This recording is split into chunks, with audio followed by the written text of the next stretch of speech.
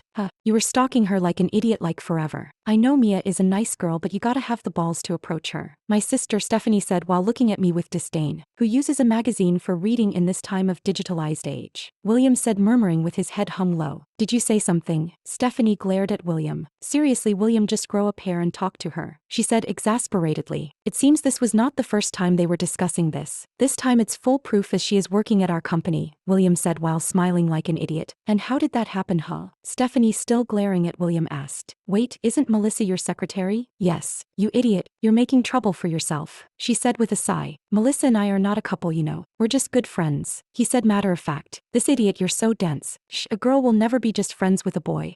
They are investing all this effort and time for you. Do you think she doesn't want anything from you? She was starting to roll up the magazine again as if going to hit his head any minute. So are you here because you want me to meet with Mia? She asked questioningly. No. Rumors are already spreading in the office. I did not approach her the whole week because of the gossips. Although William said this with a sad face, Stephanie was still looking at him as if she did not believe him. William suddenly flinched while seeing her sister's reaction, then said, I approached her once, that's all. Stephanie was still looking at William as if he was still not being completely honest. William then said dejected, I only approached her once because the first attempt failed, okay? Are you happy now? This idiot brother of mine might be smart with studying but seems to have no common sense, she said to herself. The siblings were obviously close since they grew up without their parents' supervision. As they were busy, the company was not as big as it was right now. They had to take care of everything themselves. Stephanie was only 2 years older than William, so as they were still both young they had to rely on each other to do the household chores. Their parents had this notion that by taking care of small tasks like household chores and food preparation will help them to become mature adults. They did not want their children to become spoiled rich brats in the future. They want their children to be able to survive in everyday situations at the least. I wanted to give you an advance notice. I decided to join the yearly company get-together outing, William said while pumping his fist. Okay, Stephanie said uninterested. I want you to come with me, he said as if it was only natural. We have not joined that outing ever since. Why do you think it will be a good idea to join it now?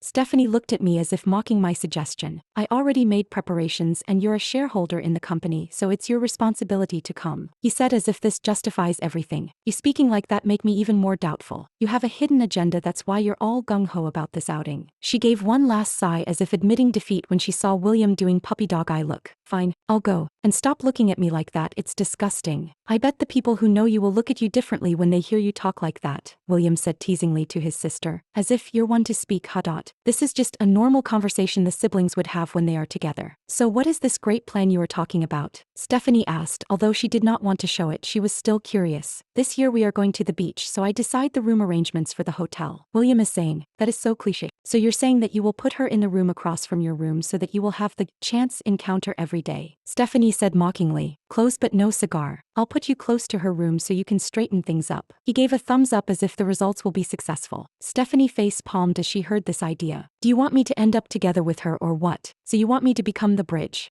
So you come to your older sister's room barging like an idiot on a rest day just to tell me to do more work for you, huh? Am I your slave or your older sister? William was starting to sweat while trying to slowly go back to where he came from. Stop right there, don't you dare make any more moves. You do know that she might not recognize me too, right? So what happens next if that happens? She asked. What do you mean she won't remember you? You look like exactly the same before and now make no difference. Before William could finish what he was saying, a magazine was already flying towards his handsome face. Stephanie's childhood has always been a sore spot for her. She has always been compared to her past self. Without even noticing the changes with her appearance made her angry. One person was apologizing on the floor while the other person was sitting almighty like a queen. I said I'm sorry. I was just caught by the moment and forgot to filter my words, William said with his head hung low. He knows he's the one asking for help, so he concedes to his sister. I don't know why you're so mad about it. You were so popular at school, all the girls were fawning over you. They were like little chicks following you around, all year round. So what's the problem? I remember them calling you Prince all the time, William said carefully, trying not to say something that will offend this older sister of his. Stephanie looked at William with an exasperated look. Your EQ must be non-existent, huh? Remember how father got our haircuts before we transferred school? Remember how we both got the same cut while saying it was economical and easy to maintain? Now that I think about it, you and father are the same. You only think of yourselves and how the things around you would be beneficial to you. Stephanie was now getting a headache. Her memories of her childhood were not that bad. Like what her brother said, she was very popular. However, this also caused a lot of troubles and annoyances. So Einstein, what exactly will be my role in this great plan of yours? Stephanie asked, not expecting much this time. William's eyes were sparkling like stars when he heard his sister finally concede and help him. I just want you to talk with her and reminisce about the past. Then try to lead in questions while giving her a good impression of me while growing up. You just have to make me look good, that's all. I mean, that's not hard because, look at me. While her brother looked all proud of himself being a narcissist, it really is not a good trait, she thought to herself. Stephanie asked William, "So why should I wait for the company outing when I can just talk with her casually outside the office? There are definitely lots of places she visits that I could inconspicuously drop by to lower her guard, right?" William thought about what Stephanie said. It got him thinking by doing that Stephanie is laying down the groundwork before the big event.